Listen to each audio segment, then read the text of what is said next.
Hallelujah. इतना उत्तम आज का दिन खुदा का ठहरा हुआ दिन है, इसलिए खुदा को हम धन्यवाद देते हैं। इस सुंदर समय के लिए खुदा ने हम लोगों को यहाँ तक एकत्रित किया है, खुदा का वचन को सुनने के लिए। आइए खुदा को आदर और महिमा दे।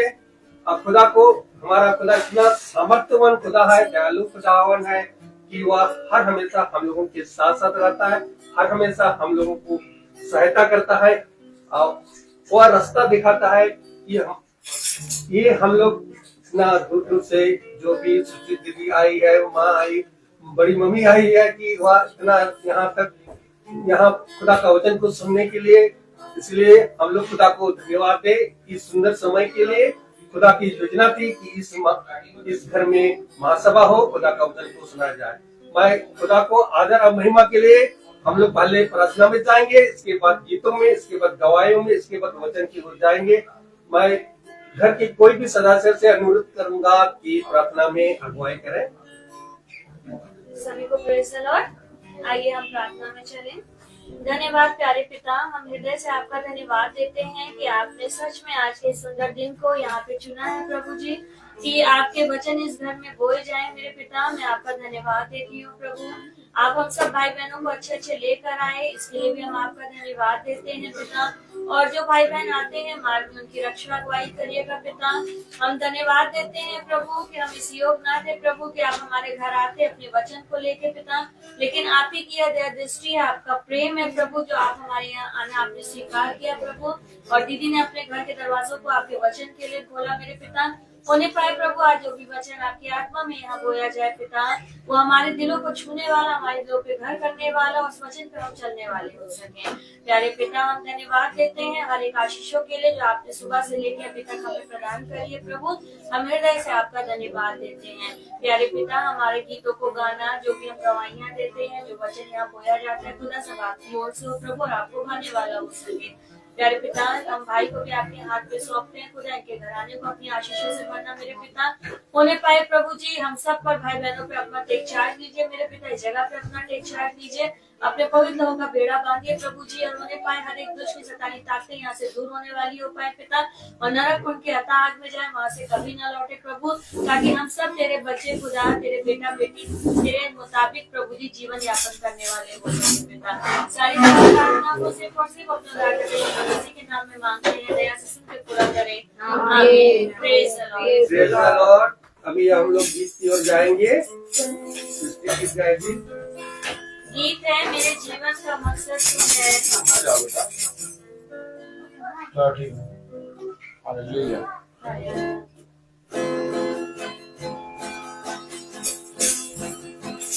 मेरे जीवन का मकसद तू है,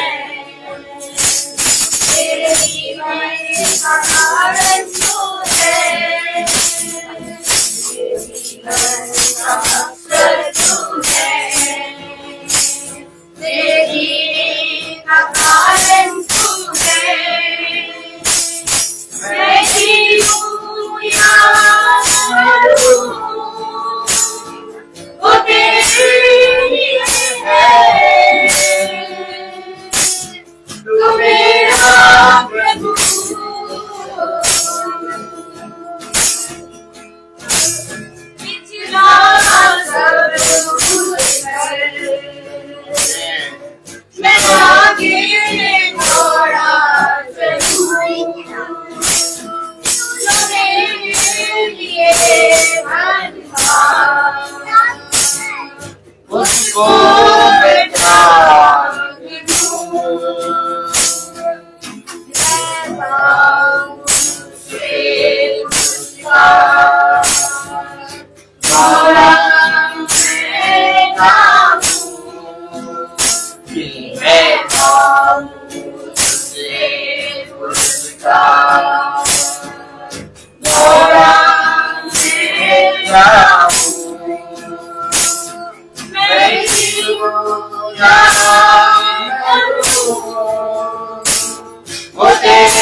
प्रेज द लॉर्ड।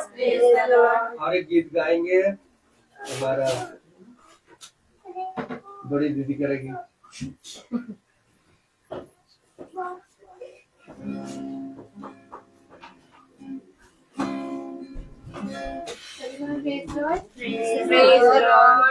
सब जानते हैं कि हम जितना वापस मांगते हैं हमको उससे ज्यादा ही मिलता है हमेशा। तो आइए हम उनका धन्यवाद करते हैं और ये इस गीत पर चलते हैं।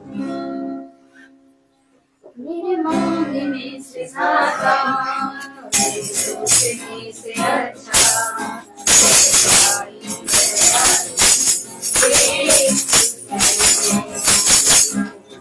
भटका हुआ मुसाफिर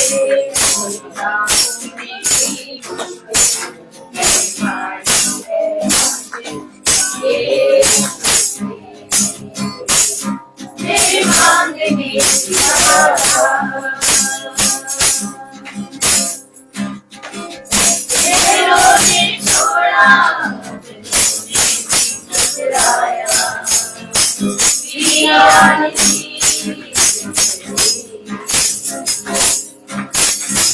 आंखों के आंसू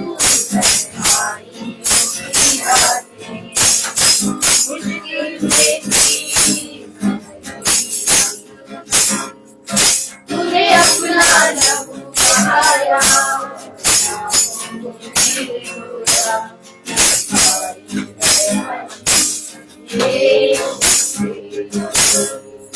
मेरे मांगने से ज्यादा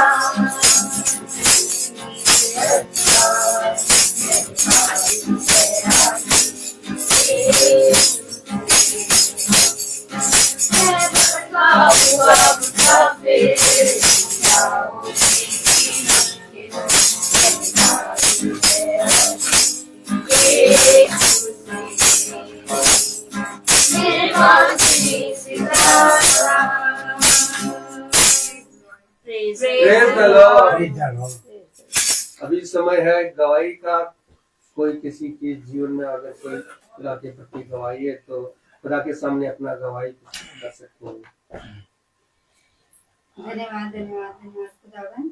इस सुंदर दिन के लिए हम आपका धन्यवाद देते हैं और जिंदों की दुनिया में आपने हम सबको जिंदा रखा, हमारे कार्यों में आशीष दी, बरकत दी, अपना अनुग्रह हम पर बनाए रखा। इसके लिए हम आपका धन्यवाद करते हैं और धन्यवाद देते हैं खुदावन कि बीते दिन रोलैंड आ रहा था और किसी को पता नहीं था घर में कि वो आएगा, लेकिन उसने मुझसे केवल बता रखा था और कह रखा था मम्मी सरप्राइज है सबके लिए, किसी को मत बताना मैं आऊंगा। और बस से आ रहा था, लेकिन एक घबराहट होती है, चाहे कुछ भी कहो, विश्वास तो था खुदा उसके साथ है। फिर भी फिर मैंने धीमे से याजक को बताया और प्रेयर करवाई और धन्यवाद देते हैं खुदावन का कि खुदा उसको अच्छे लेकर के आया और हम सब के बीच में उसको उपस्थित करा। इसके लिए हम खुदा का धन्यवाद देते हैं। और कल हम लोग एटावा गए थे किसी काम से, मैं और मेरे हस्बैंड, तो तब भी याजक ने प्रेयर करी थी और हम सब प्रेयर करके गए थे। तो हम लोग सही सलामत गए, सही सलामत वापस आए और बाकी इच्छा उसके ऊपर है। अगर खुदा की मर्जी होगी तो जिस काम से हम लोग गए थे तो वो होने पाए, अगर उसकी मर्जी नहीं है तो मेरे उसमें वो काम ना, उसकी मर्जी में है ना। तो इस बात को हम रख के आए हैं, आगे खुदा की मर्जी। और आज जब मीटिंग हो रही थी तो पिंकी पूछने लगी दीदी भैया का प्रोग्राम तो नहीं है। पिंकू ने भी पूछा, लेकिन मैंने कहा पता नहीं, और वाकई में नहीं मालूम था कि इनका प्रोग्राम है कि नहीं। और क्योंकि आजकल एकदम अचानक से आ रहा है ना रहते हुए भी आ जाता। आज का प्रोग्राम भी ऐसे ही हुआ कि मतलब नहीं था और अचानक से आ गया। तो हमने कहा चाहे वो ना हो लेकिन मीटिंग रद्द हो, क्योंकि हम लोग तो हैं और वैसे भी इनका कभी भी अचानक से आ जाते हैं। तो खुदा को धन्यवाद देते हैं कि जो मेरे मन में था कि जब रॉयल अगर सही सलामत आ जाएगा मतलब आ ही जाता है, लेकिन अगर अच्छे से आ गया तो खुदा हम उसकी मीटिंग धन्यवाद की रखेंगे और दूसरे दिन मेरे यहाँ हो। क्योंकि जिस दिन मंगल को पूछे थे तो सोची कहने लगी कि भाई मेरे यहाँ रखें। मेरी इच्छा थी कि मैं रखूं, लेकिन फिर ये हुआ कि वो आता है ना, तुम्हारे को वो भी शामिल हो करके, तो इसलिए। और अभी तक तो था घर में, अभी पता नहीं कहाँ निकला है और प्रेयर करेंगे कि वो आ जाए। Praise the Lord.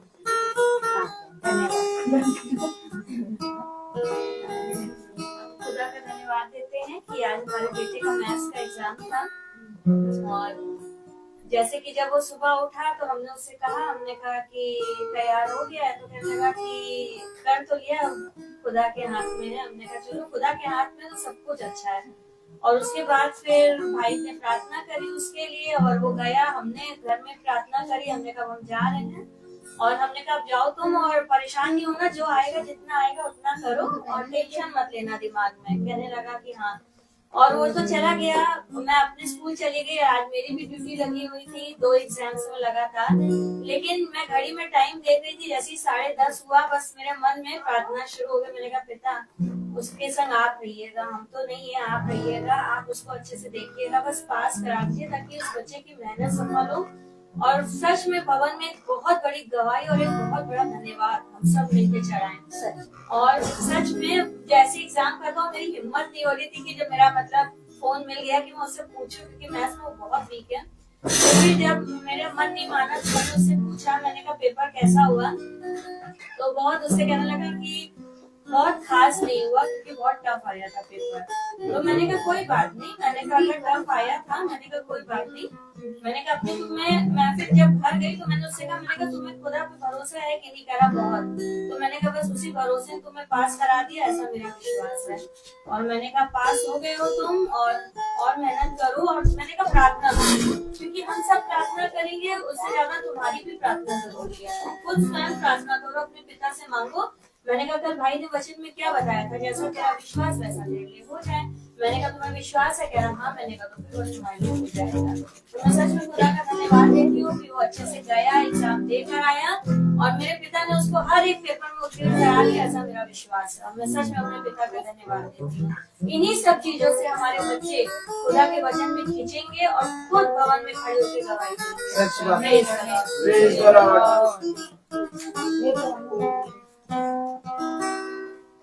जाकर धन्यवाद करते हैं।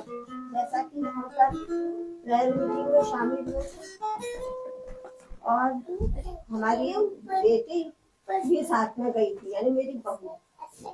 उसकी तबीयत खराब थी, वो जाना नहीं मान रही थी, उसकी तबीयत पहले से खराब थी, लेकिन ये खुदा की योजना थी कि उसको जाना है और वो आई मेरे साथ और प्रार्थना में अटेंड किया उसने। और लेकिन उसकी तबीयत इतनी खराब हो रही थी, बेचैनी हो रही थी, वो बार बार पीछे मेरे ऐसे हो जा रही थी।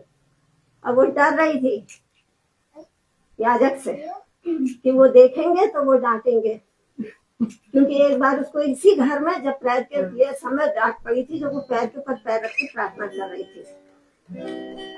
और इतनी उसको उस समय वचन नहीं जानती थी, बिल्कुल नहीं जानती थी। तब इन्होंने कहा था सबके सामने, प्रेयर के समय ठीक से बैठो, पैर ऊपर करके नहीं बैठते। और उस समय इतना उसके ऊपर बुरी तरीके से वो दुष्ट ने अटैक किया था कि गुस्से में उठ के यहाँ से चली गई थी उधर पार्क में।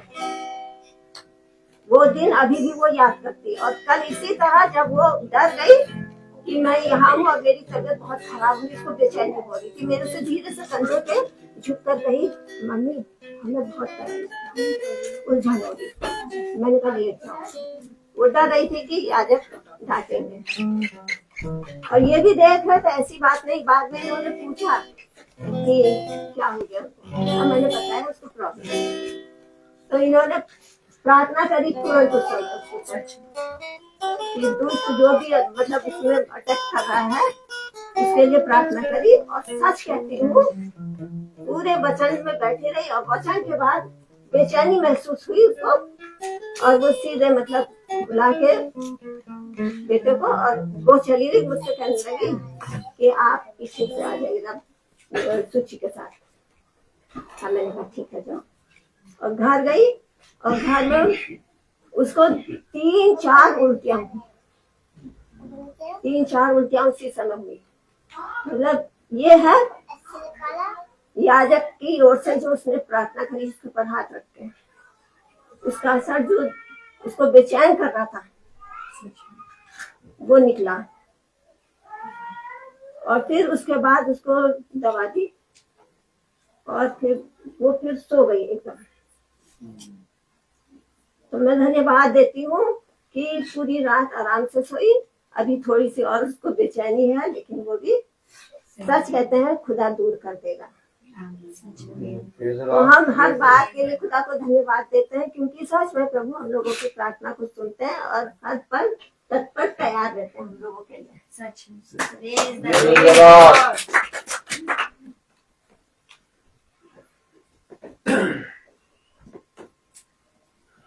Praise the Lord, praise the Lord, Hallelujah, Hallelujah। अभी समय है वचन की ओर जाएंगे। भाई से अनुरोध करूंगा, भाई वचन की ओर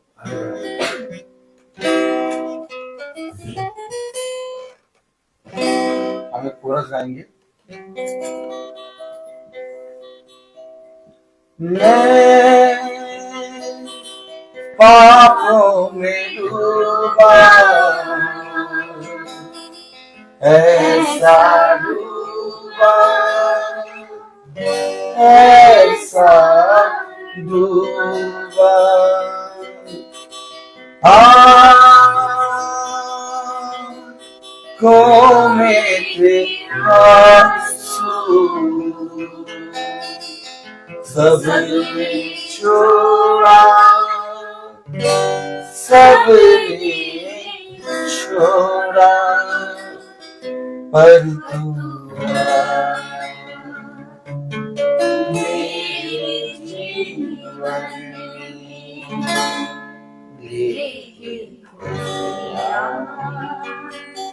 लेके पर तू मेरे जीवन लेके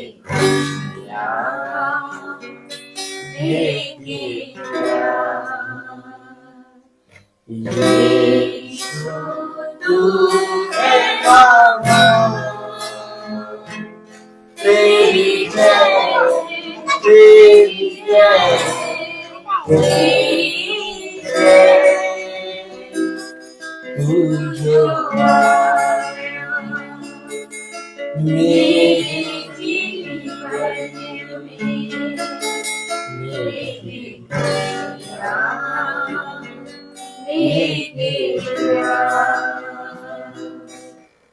Praise the Lord, Praise the Lord, hallelujah, Hallelujah।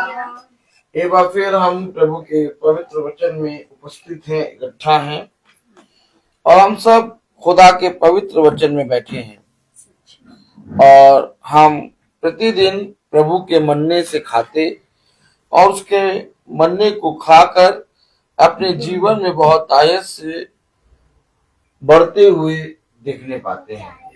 देखिए, बढ़ती यहोवा की ओर से होती है, लेकिन बढ़ती क्या है ये कोई मनुष्य नहीं समझ सकता, क्योंकि अगर मनुष्य बढ़ती जान जाता तो मनुष्य आराम से खुदा के वचन के निकट आ जाता। लेकिन मनुष्य ने बढ़ती को जाना ही नहीं और अपने जीवन में अपनी समझ और बुद्धि लगाई। इसलिए मनुष्य अपने जीवन में समझ और बुद्धि लगाने के कारण खुदा के वचन से दूर हो गया, और वो अपने मन में सोचने लगा कि मैं बढ़ रहा हूं, लेकिन हकीकत बात कि वो बढ़ नहीं रहा, वो घट रहा है, क्योंकि बढ़ना यहोवा के वचन से होता है। और जो कोई यहोवा के वचन में बैठता, सुनता और उसके वचन में प्रतिदिन की संगति में बना रहता और उसके निकट आता और उसके वचन पे कान लगाता वो जीवन पाता है। Praise the Lord। हम सब बैठे हैं पिता के पवित्र वचन को सुनने के लिए, लेकिन हम देखते हैं जैसा कि कल हमने जाना, कल हमने देखा कि मनुष्य अपनी समझ, जिसके जिसके पास जो जो विश्वास है, जो जो समझ है, उसके अकॉर्डिंग बाइबल को पढ़ता है या बाइबल के साथ व्यवहार करता है। लेकिन बाइबल हमारे जीवन से अपने प्रति कैसा व्यवहार चाहती है, बात तो ये है ना भाई।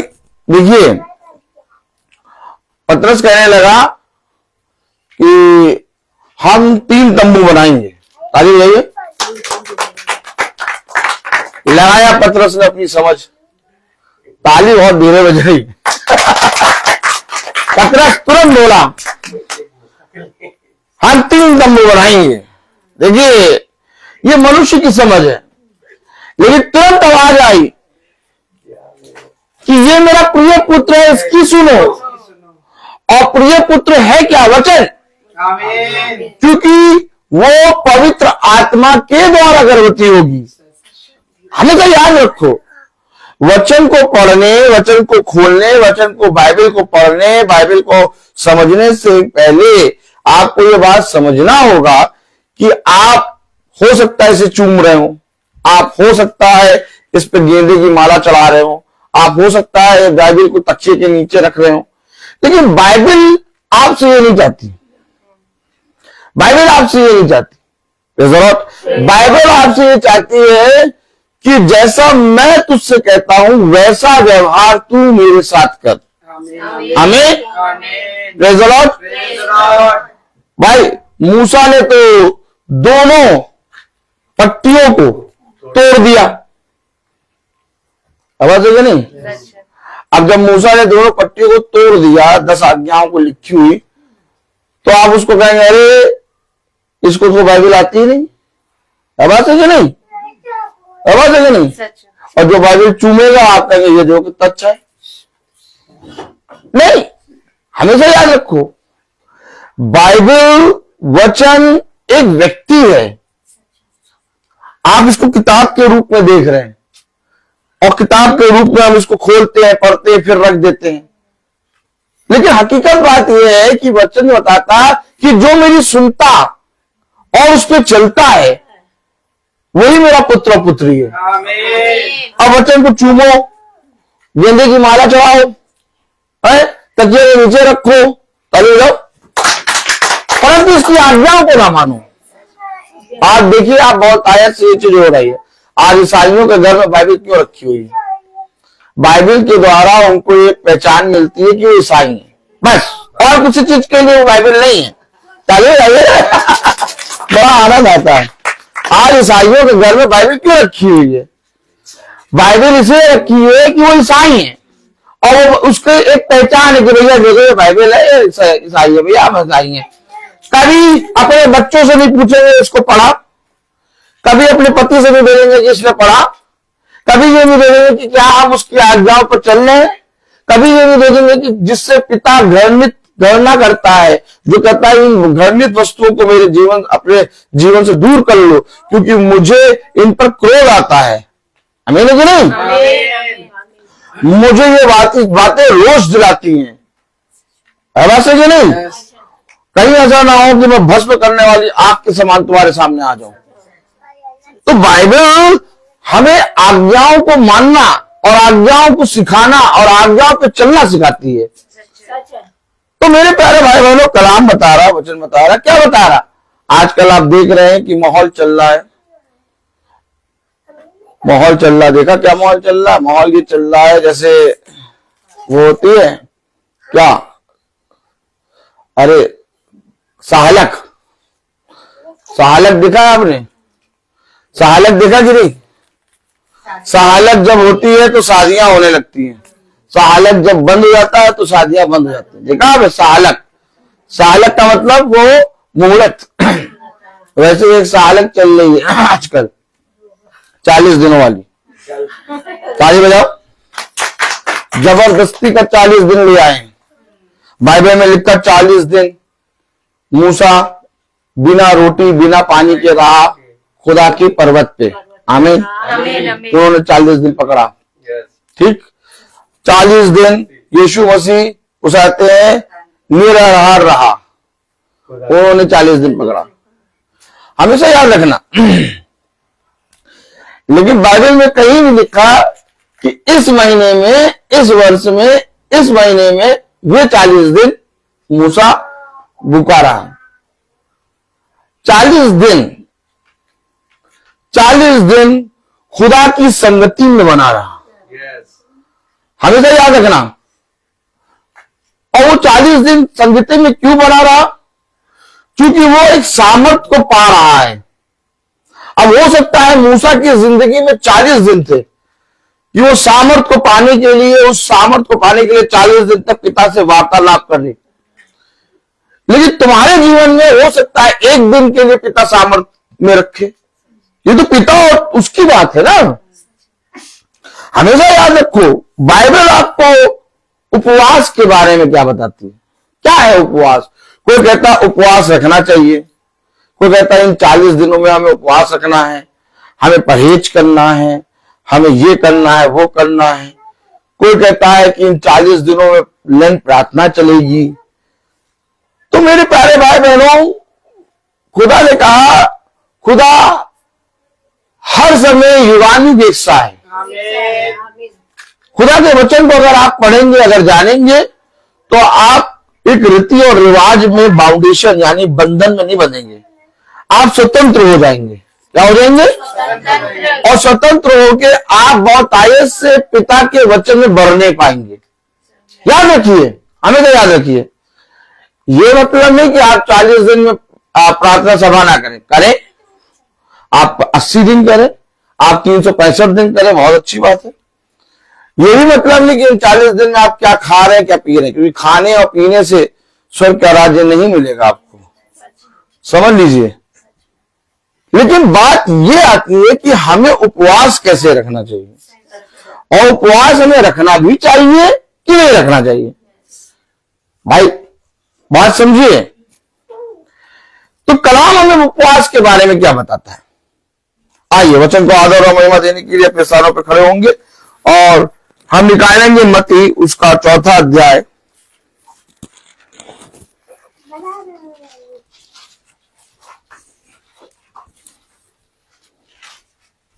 आवाज चेक करने से आ रही है?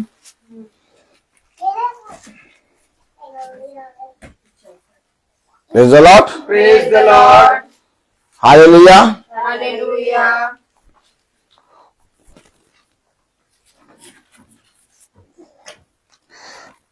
उसकी पहली आयत पढ़े। तब आत्मा यीशु को जंगल में ले गया, तब आत्मा यीशु को जंगल में ले गया ताकि इब्लिस से उसकी परीक्षा हो, ताकि इब्लिस से उसकी परीक्षा हो। खुदावन का वचन जो कि पवित्र है, इस पवित्र वचन को खुदा हम निकम्मों को समझने और उस पर चलने की सामर्थ और बुद्धि दे। आमीन। आमीन। हम सब अपने स्थानों पर बैठ जाए। आत्मा ले गया। हेलो, आत्मा कहां ले गया? जंगल। तब कलाम में क्या लिखा? तब आत्मा यीशु को जंगल में ले गया, ताकि इब्लिस से उसकी परीक्षा हो। ताकि इब्लिस से उसकी परीक्षा हो। अब ये आत्मा पर निर्भर है कि 40 दिन, 80 दिन, 50 दिन, कितने दिन वो संगति में रहेगा। Praise the Lord. Praise the Lord. तो जब आत्मा यीशु को ले गया तो आत्मा के साथ एक संगति हो गया, है बात है कि नहीं? और जब आत्मा ले गया तो आत्मा ने यीशु मसीह को नहीं बताया कि 40 दिन तक तुम्हें रहना मेरे साथ। कहीं लिखा इस महीने में, इतने महीने में 40 दिन का उपवास रखना है? नहीं, आत्मा आया और ले गया। आप समझ रहे? नहीं समझ रहे? नहीं समझ रहे? कितनी बार आत्मा भविष्यवक्ताओं को उठा के ले गया, और फिर प्रभु का आत्मा मुझे उठा के ले गया और मुझे हड्डियों की झील, मरी मरी हड्डियों की झील में रख दिया। तब पवित्र आत्मा आया और कई भविष्यवक्ताओं को उठा कर ले गया। क्या? अपनी संगति में।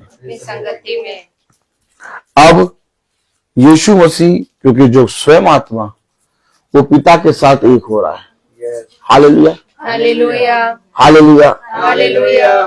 ताकि वो उन परिस्थितियों से, उन परीक्षाओं से, उन चीजों से जो इस संसार पर होने वाली हैं, उससे पूरी ताकत से पिता की आत्मा के द्वारा फाइट करे। Praise the Lord. Praise the Lord. लेकिन जब ले गया तो कलाम में लिखा दूसरी आयत, वह 40 दिन और 40 रात निराहार रहा, तब उसे भूख लगी। कई मिनट का उपवास रखा। लिखा कहीं उपवास रखा। आप कभी कभी दिन का खाना नहीं खाते है? तो आपने दिन का खाना नहीं खाया तो क्या उस दिन उपवास रख लिया? कभी कभी ऐसा होता है, आपने सुबह कुछ नहीं खाया, दिन में कुछ नहीं खाया, आपको समय नहीं मिला, आप शाम को जब भूख लगी, भैया शाम को भैया बहुत तेज भूख लग रही है। क्यों भूख लग रही है? अरे हमने सुबह भी कुछ नहीं खाया, शाम को दिन में भी कुछ नहीं खाया, हमें बहुत तेज भूख लग रही है। क्यों भूख लग रही है? क्योंकि हमने सुबह और दिन में कुछ नहीं खाया। तो आप उस दिन फास्ट है क्या? उपवास में है क्या? नहीं, आपको भूख लगी, आप व्यस्त थे, और आपको भूख लगी तो आपने खाना खाया। तो इसी तरीके से 40 दिन यीशु मसीह आत्मा में एक रहा, और जब आत्मा की संगति में एक रहा तो उसके एक समय के बाद, अर्थात 40 दिन के बाद उसे भूख लगी। Praise the Lord. अब जब भूख लगी तो आप उसको उपवास तो कहेंगे नहीं। हमेशा याद रखिए, वचन में कोई भी चीज ना घटाई जाए ना मिलाई जाए। आज लोग बहुत तायत से कह रहे हैं यीशु मसीह 40 दिन उपवास रखा। नहीं, यीशु मसीह 40 दिन आत्मा के साथ संगति में रहा और फिर उसे भूख लगी। जब आपको भूख लगती है तो आप भोजन खाते हैं। फिर इसका मतलब उपवास क्या है, अभी भी हमें समझ में नहीं आया। उपवास रखना चाहिए कि नहीं रखना चाहिए?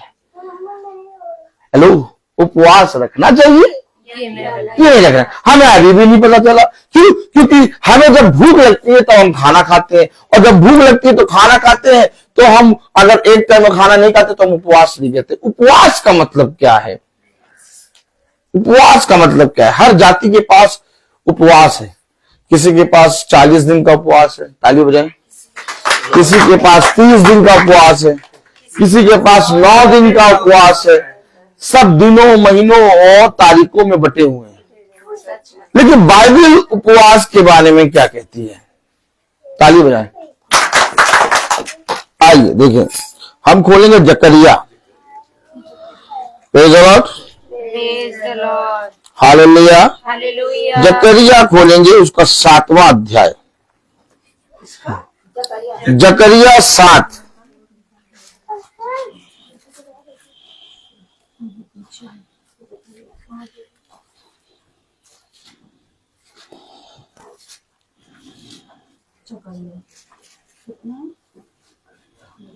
जकरिया 7:3।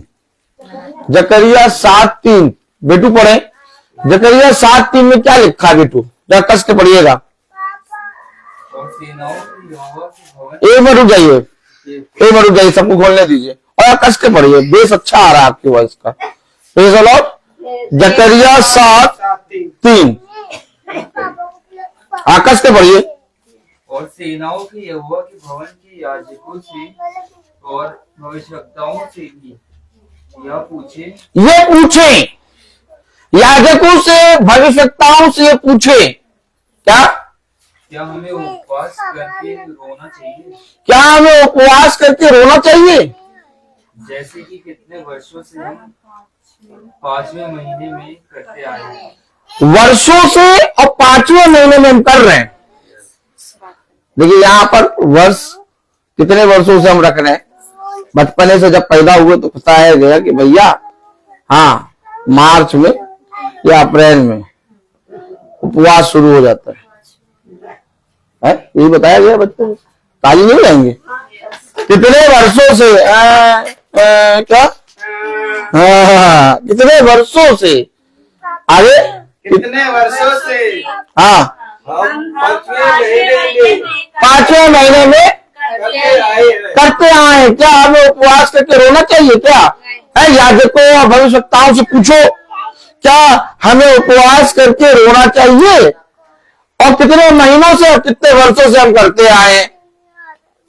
अब जो महीनों से और वर्षों से कर रहे हैं, अपनी गवाही दे रहे हैं और कह रहे हैं हम उपवास कर रहे हैं, लेकिन पिता इस उपवास के विषय में क्या कह रहा? पढ़े। तब सेनाओं के यहोवा का यह वचन मेरे पास पहुंचा। कोई मनुष्य ने नहीं कहा। मैं आपको फिर बता रहा हूं, मैं पढ़ा इसलिए रहा हूं कि आप कहीं ये ना कहें कि ब्रदर रोहित कह रहा है। मैं आपको पढ़ा दे रहा हूं कि उपवास, जिस उपवास के बारे में आप जो साल और वर्षों और महीनों में रखते हैं ना, उसके विषय में यहोवा ने कहा। ओ माय गॉड, ताली नहीं बजाएंगे? तो यहोवा का वचन क्या आया? पढ़ेंगे ना।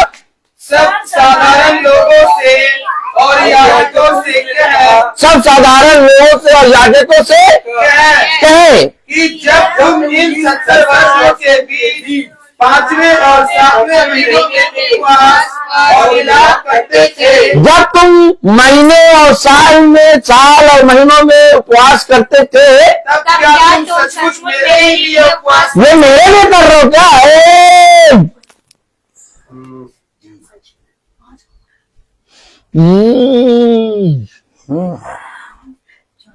ये मेरे लिए कर रहे हो? कोई मनुष्य नहीं कह रहा, यहोवा कह रहा है। क्या तुम मेरे लिए कर रहे हो? वर्षों से, क्या तुम वर्षों से 5वें महीने में मेरे लिए उपवास करते आए हो क्या? रोना पीटना कर रहे हो, उपवास कर रहे हो मेरे लिए? नहीं। हमेशा रखना, याद रखना, उपवास का एक तरीका होता है। अगर आप वचन जानेंगे, आगे ना पढ़ने की कोशिश करिए, आगे पढ़ने की कोशिश ना करिए, बाद में पढ़ लीजिए। Praise the Lord. वचन को समझें, वचन को समझें, हमेशा याद रखें। मैंने आपसे कहा कि बाइबल के साथ हर मनुष्य अपने बुद्धि के समान व्यवहार करता है। कोई इसे चूमने लगता है, कोई गेंदे का माला फैला देता है, कोई अगरबत्ती जला के सुलगा देता है, कोई तकिया के नीचे रख देता है। लेकिन बाइबल आपसे एक कैरेक्टर चाहती है। ताली बजाओ। बाइबल आपसे एक कैरेक्टर चाहती है, क्योंकि बाइबल के कैरेक्टर, बाइबल के वचन, बाइबल की लिखी हुई बातों के साथ आप अपनी समझ के अनुसार नहीं चल सकते। बाइबल आपको अपने अकॉर्डिंग लाएगी। आप होंगे जितने भी धनी होने दो, आप होंगे राजाओं के आप राजा होंगे, आप कहीं पर भी धनी होंगे, आप कहीं से भी करोड़पति खरबपति होंगे, बाइबल आपके अकॉर्डिंग नहीं चलेगी। सॉरी, वचन आपके अकॉर्डिंग नहीं होगा, वचन के अकॉर्डिंग आपको होना पड़ेगा, क्योंकि वचन स्थिर है, वचन हिलाया नहीं जा सकता। और पृथ्वी की सारी वस्तुएं हिलती हैं। फिर समझो, काश तुम जिंदा वचन को जानते। तुमने जिंदा वचन को तो नहीं जाना, परंतु तुमने कागज में लिखी हुई सिहाई की किताब को प्यार करने लगे। बहुत खतरनाक आत्मा है ये, बहुत खतरनाक आत्मा। आज जाति जाति के लोग देखो अपने धर्म के विषय में नहीं जानते, लेकिन हाँ उनके अंदर आत्मा है। अगर कुछ भी चढ़ा सा कह दो तो देखो मरने कटने के लिए तैयार हो जाएंगे। वही आत्मा आज ईसाई के अंदर है। बाइबल के वचन को, आज्ञा को नहीं मानेंगे, लेकिन बाइबल को जो चुम नहीं रहा उसको कहेंगे शैतान इसके अंदर। तो मूसा ने तो तोड़ दी थी, मूसा ने तो पट्टियां तोड़ दी थी। और मूसा ने जो पट्टियां तोड़ी थी वो इंक और स्याही से नहीं लिखी थी। जो मूसा ने पट्टियां लिखी थी उसको तो खुदावन यीशु मसीह ने अपनी उंगली से लिखा था और स्वर्ग में लिखा था। अब उस पट्टियों को जो तोड़ेगा और तुम तो कभी उसको क्षमा नहीं करोगे, तुम उसके विषय में क्या क्या बोलोगे। ध्यान रहे कि दुष्ट आत्मा तुम्हारे अंदर है कि मूसा के अंदर है। मूसा के अंदर दुष्ट आत्मा नहीं हो सकती। तो तुम तो कहोगे मूसा ने तो पट्टियां तोड़ दी, मूसा तो दुष्ट आत्मा है। हमेशा याद रखिए, आज लोग क्या व्यवहार कर रहे हैं वचन के प्रति। आज लोग क्या व्यवहार कर रहे हैं वचन के प्रति। है? बाइबल को पूरी तरीके से अलतार देखिए आपने ईसाइयों की, Yes. अभी देखिए अलतार आपने ईसाइयों की, एक गर्दा नहीं नजर आएगी आपको, एकदम साफ सुथरी अलतार नजर आएगी। हाँ, हाँ, लेकिन कभी बाइबल नहीं पढ़ेंगे। उसके अगल बगल कैंडल नजर आएगी। अगरबत्ती। हाँ, और सफेद कपड़े में बाइबल एकदम आराम से रखी जाएगी। देखिए तरीका, देखिए उनका। लेकिन आज्ञा कहो बाइबल में क्या लिखा नहीं मालूम, बाइबल में क्या लिखा नहीं मानेंगे। नहीं मालूम। उस समय मूसा ने लोगों को देखा ना, तो उसने वो पट्टी को तोड़ दिया। आज जो सच्चा प्रचार करेगा वो भी लोगों को देख के कहेगा कि देखो ये तुम बाइबल को होठों से चूमते हो। प्रभु ने क्या कहा, तुम होठों से तो प्रभु प्रभु कहते हो, परंतु तुम्हारा मन मुझसे बहुत दूर है। कह रहा तुम चूना पुतली कब्र हो, कह रहा तुम चूना पुतली कब्र हो। बाहर से तो अच्छे दिखते हो, अंदर से बदबू आती है। हाँ, बाहर से तो कहते बाइबल चूमेंगे, बाहर से तो कहते हैं बाइबल पर गेंदे का माला चढ़ाएंगे, बाहर से कहते हैं अगरबत्ती जलाएंगे, बाहर से कहते हैं बाइबल को सबसे ऊंचे स्थान में रखेंगे, लेकिन सबसे ज्यादा बाइबल के वचन को, आज्ञाओं को उन्हीं ने तोड़ा। सच बात है। कलाम ये नहीं कहता, कलाम कहता है मेरी वचन मेरी आज्ञाओं को अपने हृदय रूपी पट्टियों पर लिख कर चल। क्या है उपवास, क्या है उपवास? आप कहेंगे उपवास के बारे में कोई कुछ कहता, कोई कुछ कहता, कोई कुछ कहता, कोई कुछ कहता। देखिए देखिए, यहोवा ने कहा, मैंने नहीं कहा, यहोवा ने उपवास के बारे में कह दिया। मैंने तो पढ़वा दिया, तुम्हारे में बूता हो तो पढ़वा के दिखाओ। कलाम में लिखा, वचन में लिखा, जकरिया 7वां अध्याय और उसकी 4थी आयत में क्या लिखा, तब सेनाओं के यहोवा का ये वचन मेरे पास। अब देखो उपवास के विषय में सेनाओं का यहोवा का वचन में पहुंचा। अब अगर सेनाओं के यहोवा का वचन पहुंच रहा है तो जो वर्षों, कई वर्षों से, महीनों में रखते आ रहे हैं, अरे हम तो भैया कई वर्षों से 5वें महीने में रोते और उजाते हैं, उपवास रखते आए, क्योंकि कभी भी उपवास वर्षों और महीनों में नहीं होता। उपवास बहुत सॉलिड चीज है, काश तुम जान जाते। तब यहोवा का वचन पहुंचा। पहुंचो, पढ़ो 4थी आयत। तब सेनाओं के यहोवा का ये वचन मेरे पास पहुंचा। तब सेनाओं के यहोवा का ये वचन मेरे पास पहुंचा। सब साधारण लोगों से, सब साधारण लोग, साधारण लोग कौन कौन साधारण लोग? सारे ईसाई, देखो आज साधारण लोग हैं, सब साधारण लोग कह रहे भैया इस महीने में इतने, इस साल में, इस महीने में इतने में उपवास शुरू हो गया, आगे रहने रखो। अचानक अभी डीजे बजा रहे थे, अचानक अभी डांस कर रहे थे, और अचानक अभी सूसा पे सब कुछ खा पी रहे थे, अचानक से एक दिन कहने लगे उपवास रखो, उपवास रखो, आज से उपवास रखना शुरू कर दो। अरे उपवास का मतलब एक तैयारी, उपवास का मतलब आपसे पवित्र आत्मा की बात, कोई बातचीत हुई, कोई आया तुम्हें कुछ बोला, कोई तुम्हें कुछ समझाया, नहीं नहीं हम आज शुरू, आज शुरू, क्या शुरू? अरे तुमने रीति और रिवाज को मान लिया। खुदा किस लिए पृथ्वी पर आया? इन्हीं रीति रिवाजों को तोड़ने। मालूम है साल भर उत्सव मनाते थे फरीसी यहूदी शास्त्री। आप बाइबल पढ़े ध्यान से, साल भर वो फरीसी यहूदी शास्त्री, साल भर, अरे आप और हम क्या मनाएंगे? आप और हम तो एक साल में 2 त्योहार मनाने में थक जाते हैं, सही बता रहा हूं। और यहूदी फरीसी शास्त्री साल भर हर दिन उत्सव मनाते थे, इतना एक एक चीज को पकड़ के चलते थे वो। लेकिन पिता ने देखा ये रीति और रिवाज में इस तरह से लग गए हैं कि मेरे वचन को, आज्ञाओं को भूल गए। और आज भी यही हो रहा है, आज भी लोग रीति और रिवाज के अनुसार इस तरह से लग गए कि वचन, जीवित वचन को भूल गए।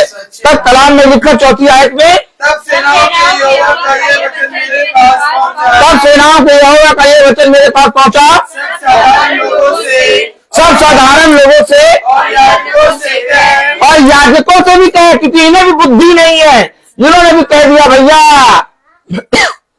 अब उपवास शुरू, अब तुम लोग सबको उपवास रखना है।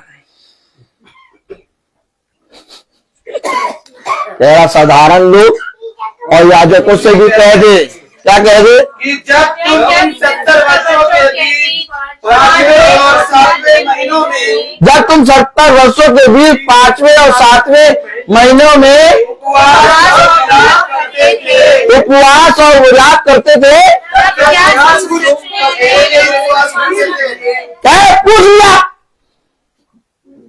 पूछ लिया क्या ये जो उपवास 40 दिनों में कर रहे हो, ये क्या तुम सचमुच मेरे लिए कर रहे हो? अरे प्रभु, हमने आपके लिए मीट छोड़ा, प्रभु हमने आपके लिए उपवास रखा, प्रभु हमने 40 दिन पूरा लेंथ के डेज में हम 40 दिन पूरा प्रार्थनाओं में गए।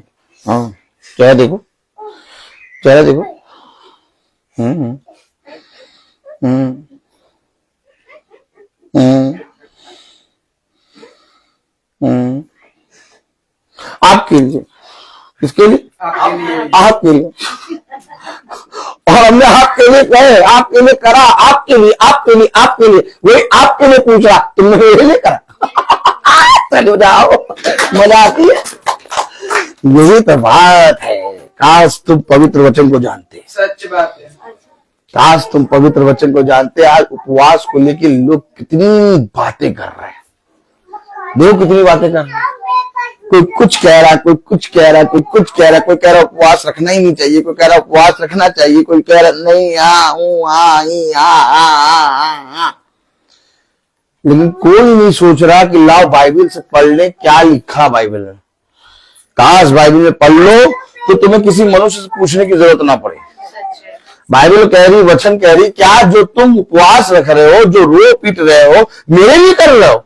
और यह चौथी आयत से, तब सेनाओं के यहोवा का ये वचन मेरे पास पहुंचा, तब सेनाओं के यहोवा का ये वचन मेरे पास पहुंचा, सब साधारण लोगों से और याजकों से कहे, सब साधारण लोगों से और याजकों से कहे कि जब तुम इन 70 वर्षों के बीच 5वें और 7वें महीनों में उपवास और विलाप करते थे, क्या तुम सचमुच मेरे ही लिए उपवास करते थे? क्या तुम सचमुच मेरे लिए उपवास करते थे?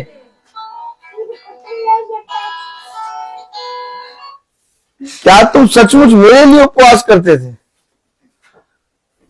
लो, तुम्हारे उपवास का फल क्या हुआ? खुदा तुमसे पूछ रहा, क्या तुम मेरे लिए कर रहे हो? आगे बढ़े। जब तुम खाते पीते हो, जब तुम खाते पीते हो तो क्या तुम अपने ही लिए करते? तो तुम अपने लिए नहीं खाते। लो, ये सब तुम अपने लिए कर रहे हो, अपनी मर्जी से कर रहे हो, अपनी मर्जी से बाइबल चूम रहे हो, अपनी मर्जी से बाइबल में गेंदे का माला चढ़ा रहे हो। अरे मुझे ये नहीं चाहिए, मुझे ये नहीं चाहिए, मुझे ये चाहिए कि मनुष्य पवित्र वचन का ज्ञान और समझ रखे। आमीन। अरे यार,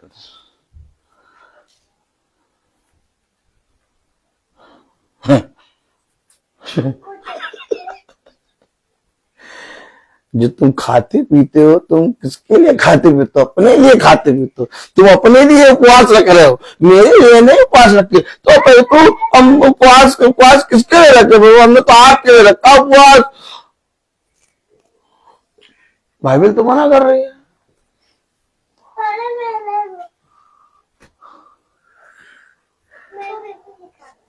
अरे बाइबल तो मना कर दिया। पढ़िए फिर से चौथी आयत पढ़िए। तब सेनाओं के यहोवा का यह वचन मेरे पास पहुंचा, सब साधारण लोगों से और याजकों से कहे कि जब तुम इन 70 वर्षों के बीच 5वें और 7वें महीनों में उपवास और विलाप करते थे, तब क्या तुम मेरे ही लिए उपवास करते थे?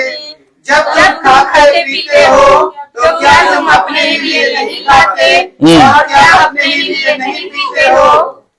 Praise the Lord. तो बाइबल तो कह रही तुम अपने लिए कर रहे हो। मालूम है हम क्या करें बताओ? बाइबल कह रही अपने लिए कर रहे हो। समझ में आ रहा कि नहीं आ रहा? भैया किसको किसको समझ में आ रहा वो ताली बजाओ, जिसको नहीं समझ में आ रहा वो कह कह दो तुम्हें भैया वचन प्रचार करना नहीं आता। हाँ और क्या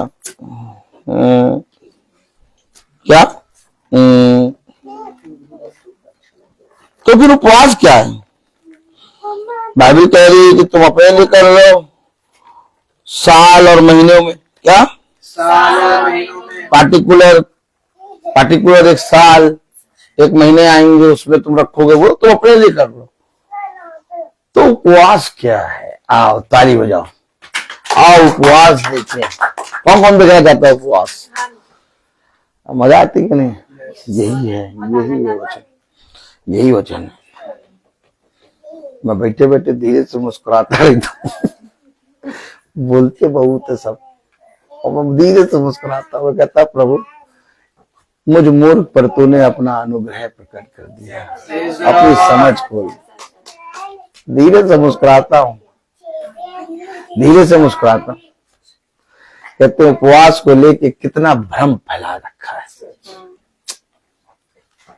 काश तुम पिता के वचन को जानते।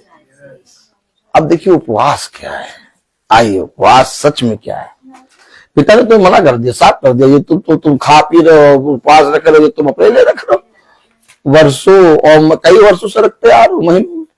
ये सब मेरा उपवास नहीं है। मेरा उपवास अलग तरीके का है। ताली हो जाओ। उपवास भी अगर होगा तो वो प्रभु की मर्जी से होगा। ऐसे थोड़ी ना आज उपवास रखेंगे, आने रखे कल रखें, हम फ्राइडे रखेंगे, हम हफ्ते में 2 दिन रखेंगे, हम 40 दिन रखेंगे। जो करना है करो, वो प्रभु जाने तुम जानो। लेकिन उपवास का तरीका क्या है मैं आपको ये बता रहा हूँ, बाइबल से बता रहा हूँ। अच्छा बाइबल से खुलवा के पढ़ा के बता रहा हूँ मैं अपने आप तो बता नहीं रहा, अपने आप बता रहा हूँ। कोई बताओ मुझे, अपने आप बता रहे। आइए पढ़ें दानियल नबी की पुस्तक, उसका 9वां अध्याय।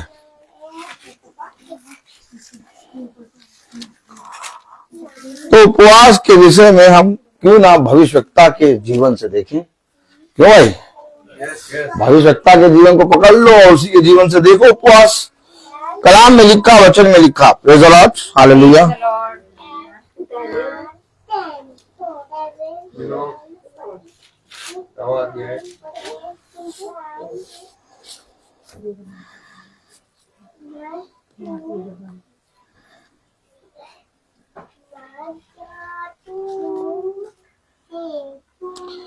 आठवां अध्याय और उसकी 27वीं आयत पढ़े पहले। हाँ दानियल 8:27 हाँ दानियल 8:27 में लिखा है तब मुझ दानियल का बल जाता रहा और मैं कुछ दिन तक बीमार पड़ा। तुम्हारे साथ ऐसा हुआ? अचानक से वेडनेसडे आगे कह वेडनेसडे से उपवास शुरू, तो बीमार पड़े? नहीं। तो आप बल जाता रहा? नहीं। ताली लगाइए। डैनियल के साथ हुआ, डैनियल के साथ हुआ।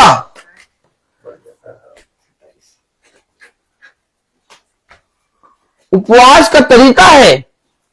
कलाम बता रहा, वचन बता रहा 8:27 तब मुझ दानियल का बल जाता रहा और मैं कुछ दिन तक बीमार पड़ा रहा। तब मैं उठकर राजा का कामकाज फिर करने लगा। परंतु जो कुछ मैंने देखा था उससे मैं चकित था, क्योंकि उसका कोई समझाने वाला न था। उसको समझना था कुछ और कोई समझाने वाला नहीं था। जब खुदा के शिष्य आए, गुरुवर हम इस आत्मा को क्यों नहीं निकाल पाए, तब गुरु ने कहा इस आत्मा को उपवास और प्रार्थना के बिना नहीं निकाल सकते। यानी कि दिन और महीने और तारीख में उपवास नहीं रखेंगे। उपवास रखने के लिए आपके अंदर एक पश्चाताप होना चाहिए। आपके जीवन में जब तक पश्चाताप नहीं होगा, आपके जीवन में जब तक समझने के लिए आप खोजी नहीं बनेंगे। आप जब तक पिता के वचन को जानने के लिए, समझने के लिए खोजी नहीं बनेंगे, उपवास नहीं आएगा। आप मुझे बताइए, साल और महीनों में आप प्रार्थना करते हैं? प्रार्थना तो आप रोज करते हैं। तो प्रार्थना ही तो उपवास है। प्रार्थना ही तो उपवास है। तुम किस बात की उपवास की बात कर रहे हो? देखो, जब डैनियल को वो बात समझ में नहीं आई, जब डैनियल का बल जाता रहा, तो डैनियल ने अब क्या काम किया? कलाम में लिखा, वचन में लिखा, 9वां अध्याय और उसकी 3री आयत, तब मैं अपना मुख प्रभु की ओर करके गिड़गिड़ाहट के साथ प्रार्थना करने लगा और उपवास करता। प्रार्थना, उपवास दोनों साथ। हेलो,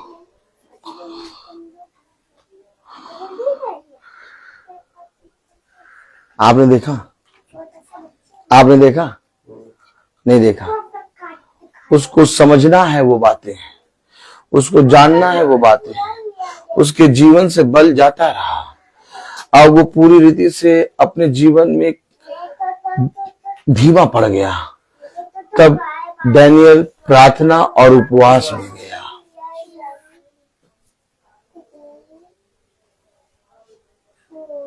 अगर आप महासभा को रोज सुन रहे हैं, अगर आप वचन को रोज सुन रहे हैं, तो आपसे वचन बात करेगा।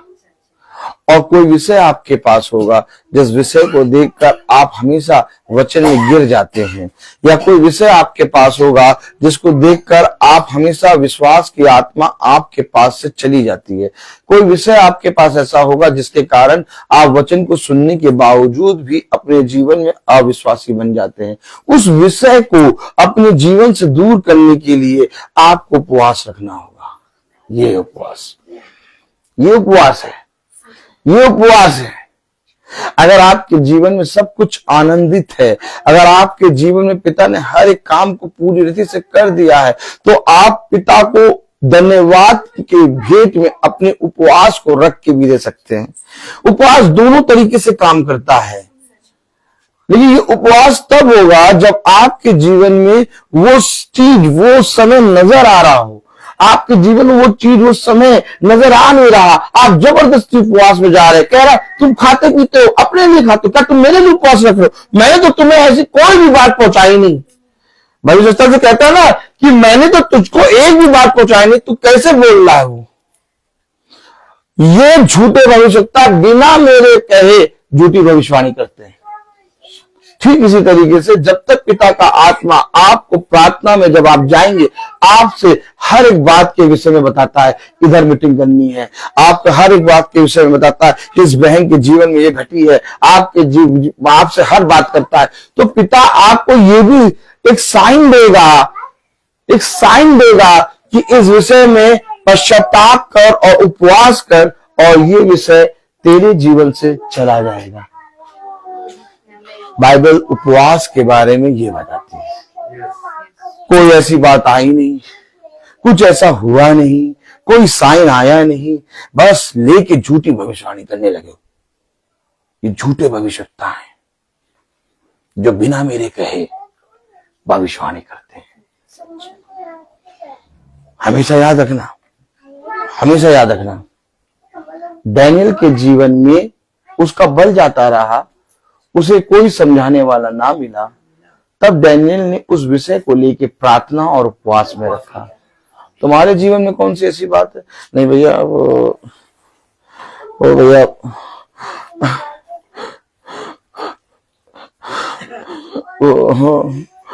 भैया, हाँ, वो 40 दिन में आ गए। हाँ,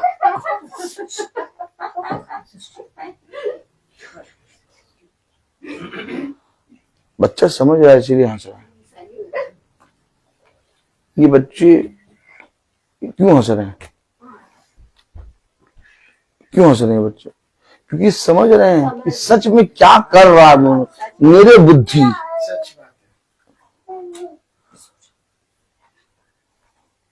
आपने कुत्ते को देखा है? कुत्ता अपनी वॉमिट खाता है। देखिए, कभी कुत्ता अपनी वॉमिट खाता है। वैसे ही आज मनुष्य खुदा के वचन को ना जानने के कारण अपनी रीति और रिवाज को, वही जो मरी हुई है, उसे बार बार खा रहा है।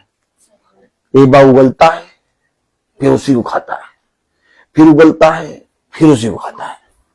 नहीं जानना चाहता वचन में नहीं जानना चाहता कि क्या मेरे जीवन में ऐसा कोई विषय है, क्या मेरे जीवन में वो आत्मा है। पिता ने कहा उन शिष्यों से कि जब तक तुम उपवास और प्रार्थना ना करो तब तक ये आत्मा नहीं निकल सकती।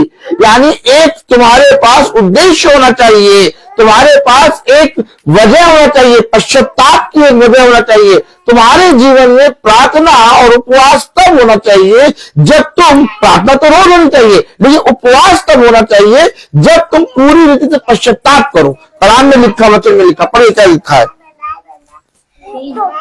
हाँ 3। तब मैं अपना मुख प्रभु खुदा की ओर करके गिड़गिड़ाहट के साथ प्रार्थना करने लगा और उपवास कर टाट पहली रात में बैठकर वरदान मांगने लगा। वरदान मांग रहा है, मांगो वरदान की मैं यहोवा के भेड़ों में प्रतिदिन बना रहा हूं। मांगो वरदान की मैं प्रभु की प्रार्थना सभा में, महासभा में रोज चलने पाऊं। ये कौन सा वरदान है? प्रभु 40 दिन चलेंगे और 41वें दिन लुलु मॉल, सारे ईसाई दिखाई देंगे आपको। सहारागंज, लुलु मॉल, सारे मॉल भरे होंगे 41वें दिन।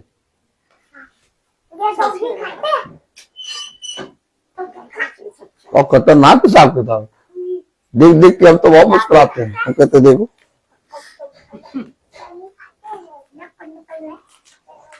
41वें दिन ना प्रार्थना करने की, ना उपवास करने की, ना मीटिंग में जाने की। 41वें दिन जो मीटिंग में जा रहा है उससे पूछेंगे अरे अब किस बात की मीटिंग, अब किस बात की मीटिंग? तुम्हारे घर तो व्हाइट वॉश हो चुका है ना, तुम्हारे घर तो व्हाइट वॉश हो चुका है, ये व्हाइट वॉश है। 40 दिन वाली मीटिंग व्हाइट वॉश है, साल में एक बार। क्या साल में एक बार? हाँ, व्हाइट वॉश आप कब कराते? साल में एक बार करा लेते हैं। अरे अभी तो तुमने व्हाइट वॉश कराया था, सच्ची? अभी तो तुमने अपने घर में व्हाइट वॉश कराया था, फिर व्हाइट वॉश करा रहे। 41वें दिन, 42वें दिन अगर आप कहेंगे हमारे घर में भैया मीटिंग है, अरे किस बात की मीटिंग? कोई उद्देश्य नहीं, कोई पश्चाताप नहीं, ये बस महीने और तारीख को गिनते और एक डंडी लेके बैठे रहते हैं। वो डंडी जैसे ही तारीख आती पीटने लगते हैं। कहो पीट क्यों रहो? वो तारीख आ गई ना, और जैसे ही तारीख निकल गई डंडी से पीटना बंद। अरे अब पीटना क्यों बंद कर? तारीख निकल गई। ये तारीख मानते हैं, ये रीति रिवाज मानते हैं। हमारा खुदा रीति रिवाज तारीख में नहीं है, हमारा खुदा कैलेंडर के अंदर थोड़ी ना है।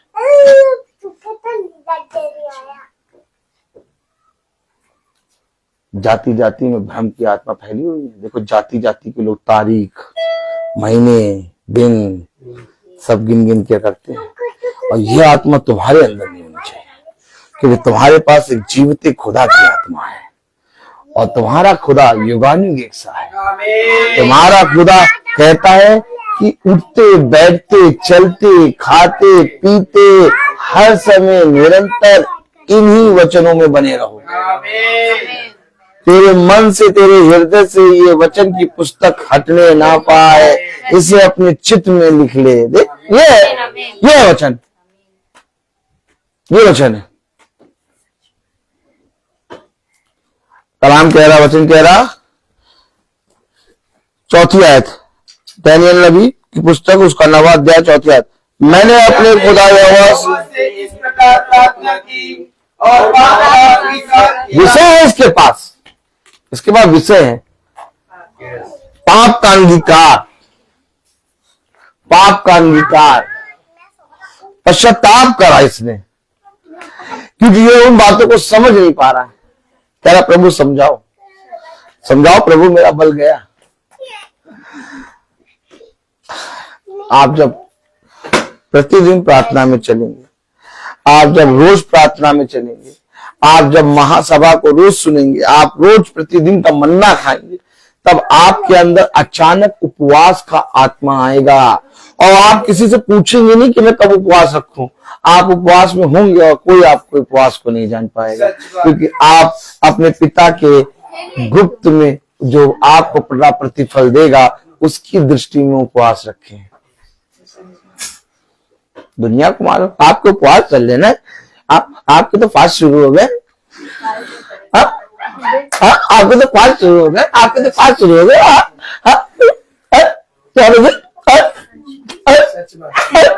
आपके तो फास्ट शुरू हो गया और बहुत चौड़े से बता दो, हाँ हमारे तो फास्ट शुरू हो गए।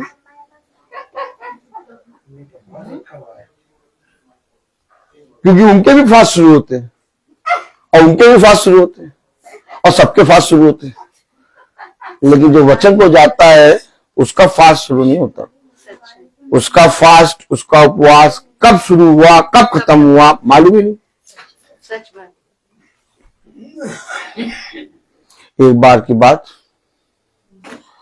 24 दिसंबर था और मेरा फास्ट था। तो 24 दिसंबर को मैं बजा रहा था, बजाने के बाद फिर केक काटने लगे, सब चाय पीने लगे, कॉफी। तो मैं नहीं पी रहा था, तो एक आ गई सिस्टर पूछने लगे, अरे आप कॉफी नहीं पी रहा, आप कॉफी नहीं पी रहा। मैंने कहा मेरा फास्ट है।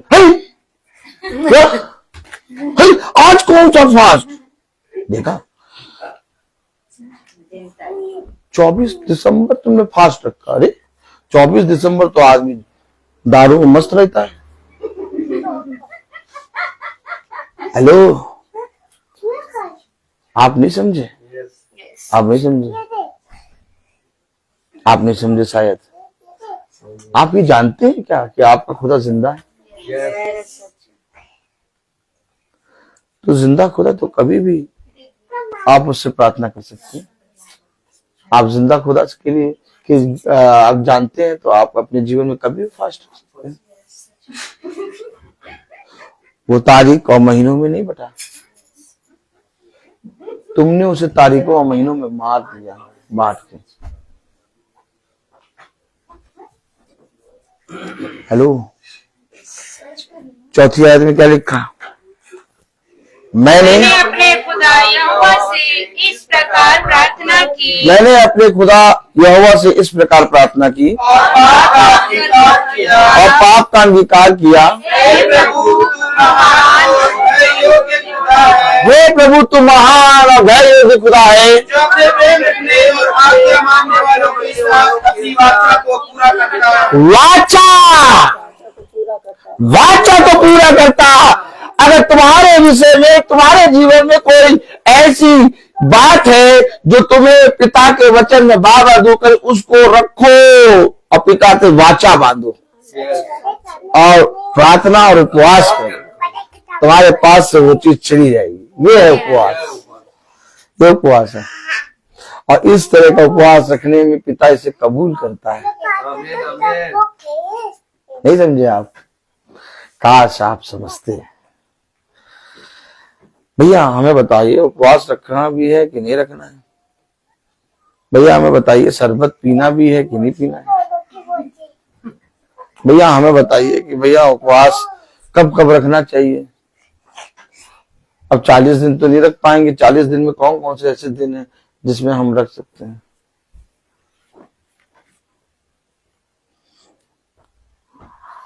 मैं आपको उपवास रखने के लिए मना नहीं कर रहा, आप उपवास कभी भी रखिए, लेकिन उपवास के विषय में जानिए।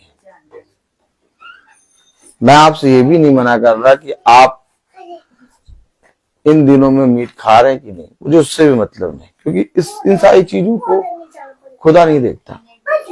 आप स्वर्ग के राज्य में तब जाएंगे जब आप वचन को जानेंगे, और वचन को जानना ही जीवन है। आमीन आमीन। एक विश्वासी मनुष्य का उपवास, एक विश्वासी मनुष्य का चलने का तरीका अलग होता है। वो सबके समान नहीं होगा, वो एकदम अलग होगा, एकदम अलग। वो दूर से पहचाना जाएगा कि ये विश्वासी है, क्योंकि वो कभी बताएगा नहीं तुम्हें कि उपवास भैया ऐसे रखेंगे। वो उपवास के विषय में जानता है, वो उपवास तब रखता है जब उसकी पिता की दृष्टि में वो भाता है।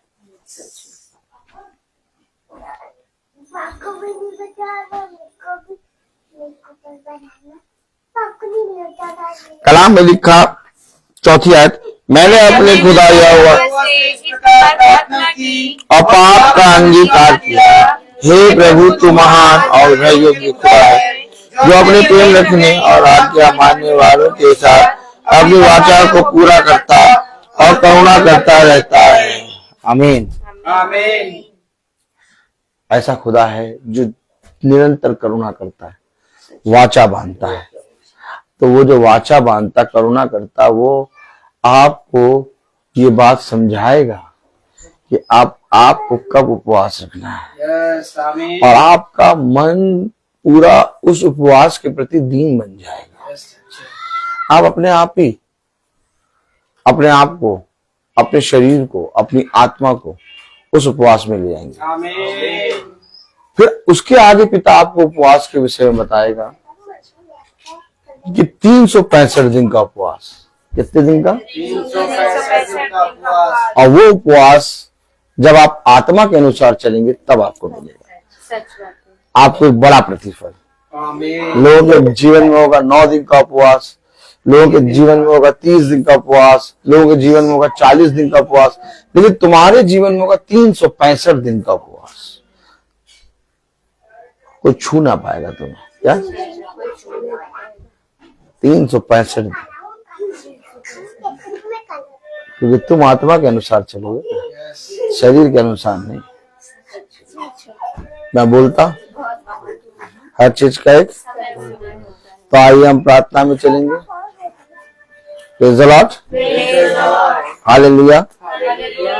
और मेरा निवेदन है भाई सचिन से कि वो प्रार्थना में अगुवाई करें।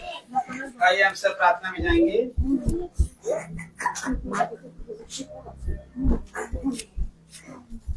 धन्यवाद, धन्यवाद, धन्यवाद प्यारे प्रभु यीशु। हम आपका बड़ा धन्यवाद करते हैं आज के पवित्र दिन के लिए, पवित्र समय के लिए खुदावन यीशु।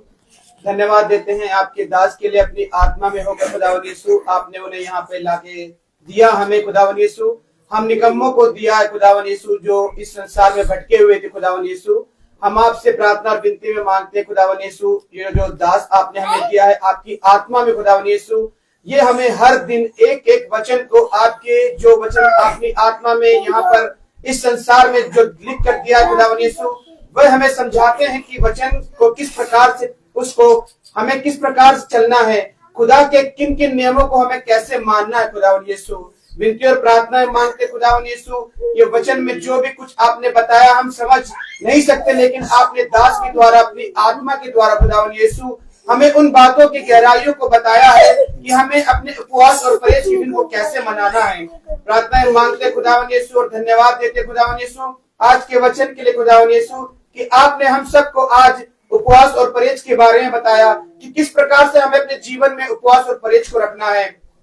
हमें अपने आप को अंगीकार करना है और अपने सच्चा पश्चाताप के साथ अपने उपवास को रखना है खुदावन यीशु। हम प्रार्थना में मांगते हैं और धन्यवाद देते हैं खुदावन यीशु इस छोटे से झुंड के लिए खुदावन यीशु, इस छोटे झुंड के साथ साथ उन सभी भाई बहनों के लिए खुदावन यीशु जो इस वचन को देख रहे हैं और सुन रहे हैं खुदावन यीशु।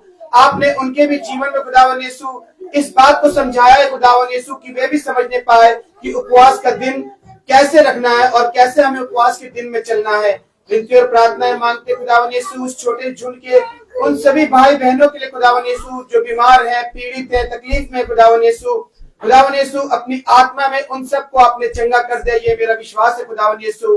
विनती और प्रार्थनाएं मांगते खुदावन यीशु इस छोटे झुंड में हर एक परिवार के लिए, उनके यहाँ झुंड के लिए और उनके पूरे परिवार के लिए खुदावन यीशु, उन सब पर खुदावन यीशु आपकी बड़ी कृपा और आशीष होने पाए खुदावन यीशु। वचन के द्वारा वो सीखने पाए और वचन के द्वारा वो वचन में चलने पाए। आपकी पवित्र आत्मा सदैव उनके साथ साथ संग संग रहे खुदावन यीशु, और वो और अत्यधिक बढ़ने पाए खुदावन यीशु, और अपने तक नहीं खुदावन यीशु बल्कि अपने घरों पर जाकर आज के वचन को सिखाने वाले होने पाए, और वे भी सीख कर अपने भवन में आकर गवाही देने वाले होने पाए खुदावन यीशु। विनती और प्रार्थनाएं मांगते खुदावन यीशु आपके दास के लिए खुदावन यीशु, जिन्हें आपने बहुत अपने दाहिने हाथ से संभाल कर एक एक घर पर खुदावन यीशु अपनी आत्मा में भेजते खुदावन यीशु, मार्ग में आप उनकी रक्षा और सुरक्षा करते खुदावन यीशु। आप उनको वचन से सिखाते हैं और वो वचन को लेकर एक घर में जाते हैं, उसकी समझ और उसकी जो भी वचन में बात है खुदावन यीशु, वो आप हम सबको बताते हैं कि हमें किस प्रकार से वचन के समझना है, किस प्रकार से वचन को जानकर उस पर चलना है खुदावन यीशु। विनती और प्रार्थना मांगते हैं खुदावन यीशु, दास के और दास के परिवार के खुदावन यीशु, उस पर बड़ी कृपा और आशीष बनाकर रख खुदावन यीशु। अपना दाहिना हाथ सदैव उनके ऊपर रख खुदावन यीशु। आपके वचन को लेकर जहां भी जाते हैं मार्ग में उनकी रक्षा सुरक्षा दाहिने हाथ से कर खुदावन यीशु। विनती और प्रार्थनाएं मांगते खुदावन यीशु, आपके द्वार को आज इस घर ने खोला है खुदावन यीशु, आपके वचन में खुदावन यीशु। आपकी बड़ी कृपा, आपकी बड़ी आशीष इस घर पर बनी रहे खुदावन यीशु। इस घर पर, इस घराने पर रहने वाले पूरे परिवार को खुदावन यीशु आपकी आशीष बनी रहे खुदावन यीशु। जो भी बच्चे इस घर के जहां पर भी पेपर दे रहे हैं, एग्जाम दे रहे हैं या जहां पर भी पढ़ाई कर रहे हैं खुदावन यीशु, उन सब पर बड़ी कृपा और आपकी आशीष बनी रहे खुदावन यीशु। आपका दाहिना हाथ सदैव उनके ऊपर रहे खुदावन यीशु, कि वे जो भी कार्य करते हैं सबसे पहले आपका नाम लेने वाले होने पाए खुदावन यीशु। सबसे पहले सुबह उठकर आपके वचन की महिमा और स्तुति करने वाले होने पाए खुदावन यीशु, और जानने पाए कि एकमात्र जिंदा खुदा यीशु मसीह है। इन सब बातों को आपके प्यारे बेटे यीशु के नाम से मांगते हैं, सुन और ग्रहण करें, आमीन। हे हमारे पिता जो स्वर्ग में है, तेरा नाम पवित्र माना जाए, तेरा राज्य आए, तेरी जैसे स्वर्ग में वैसे इस पृथ्वी पर पूरी हो। हमारा प्रतिदिन का आहार हमें दे, और हमारे अपराध भी क्षमा कर जैसे हम भी अपने अपराधियों को क्षमा करते हैं, और हमें परीक्षा में न डाल पर बुराई से बचा,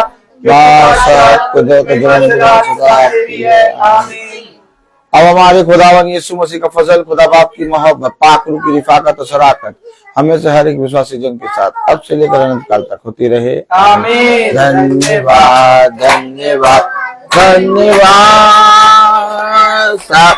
आशीषों के सोते धन्यवाद, धन्यवाद धन्यवाद धन्यवाद, सारी आशीषों के सो धन्यवाद, सारी आशीषें आती ऊपर से, हालेलुया। धन्यवाद धन्यवाद धन्यवाद, सारी आशीषों के सोते धन्यवाद।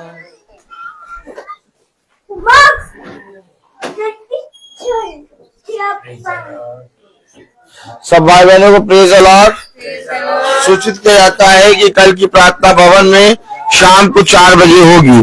कल की प्रार्थना भवन में शाम को 4 बजे होगी। सब भाई बहनों को प्रेज द लॉर्ड।